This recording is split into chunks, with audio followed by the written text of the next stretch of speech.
अहो दादा, समजवा तुमच्या पोरगीला. काय झालंय माहिती आहे काय? ती पोरग निर्वसनी आहे आणि चांगलं स्थळ आहे म्हणून मी तुमच्या म्हणजे तुम्हाला समजवा लागले. कारण कसं होईल, पोरगीला नंतरचं भविष्य बघा ना. अहो ती पोरगीची जात आहे, तुम्ही समजवायला पाहिजे तिला की आजकाल पोरी मिळणार म्हणून जरा लोक म्हणा लागल्यात, ॲडजस्ट करायला तयार झाल्यात. अहो होय, तुमचं बरोबर आहे. पण कसं झालंय माहिती आहे काय, आजकाल पोरी मिळत नाहीत म्हणून पोरींच्या अपेक्षा एवढ्या वाढल्या त्या काय बोलायचं काम नाही. ॲडजस्ट करायलाच पोरी तयार नाही त्या. मी म्हणते तुमची पोरगी कितवी शिकल्या ती सांगा बरं. अहो तिला आठवीत किती मार्क आहे ते आठवीत सांगा.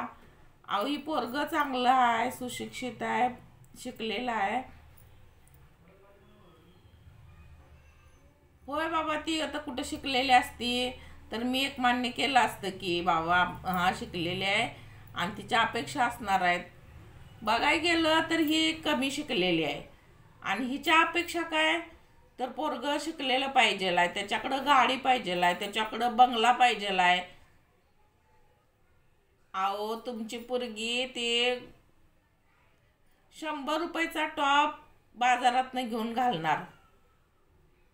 तसं नाही, राग मानू नका तुम्ही. अहो आपली परिस्थिती आहे कशी ही बघायला नको का पोरांनी पण. तुम्ही विचार करा. तुम्ही तुम्ही तुम्ही तुमच्या आयुष्यात आत्तापर्यंत घर बांधू शकला नाही, मग ती पोरग आत्ता 25व्या वर्षी कसं घर बांधणार सांगा बरं. ॲडजस्ट करून घ्यायला शिकायचं हो.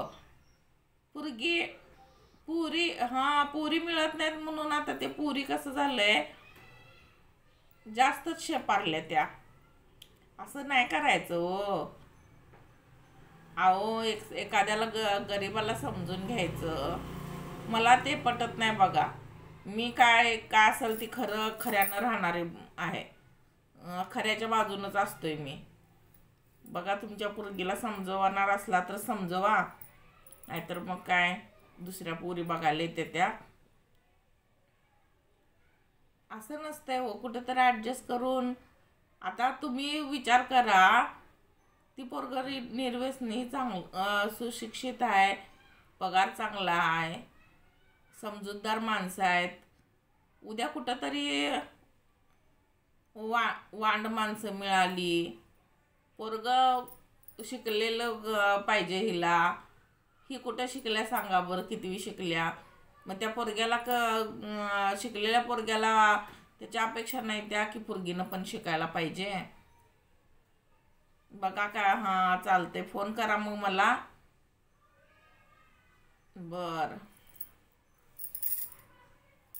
आजकाल पोरी ना काय म्हणजे कुठल्या गोष्टीचा विचारच करत नाहीत. शिकलेला नवरा बरोबर आहे, तुम्हाला शिकलेला नवरा पाहिजे. तुम्ही किती शिकलाय हे पण बघा. एक तर तुम्ही तुमच्या वडिलांच्या घरात एवढं गरीब परिस्थिती असताना एवढ्यावर झाडावर, त्या काय म्हणतात हरभऱ्याच्या झाडावर चढून बसलाय. तुम्हाला जरा कुठं ती पोरं म्हणजे आता मिळणार पोरी म्हणून मागं लागल्यात तर तुम्ही काय काय त्यांच्या डोक्यावरच बसायला लागलाय जाऊन.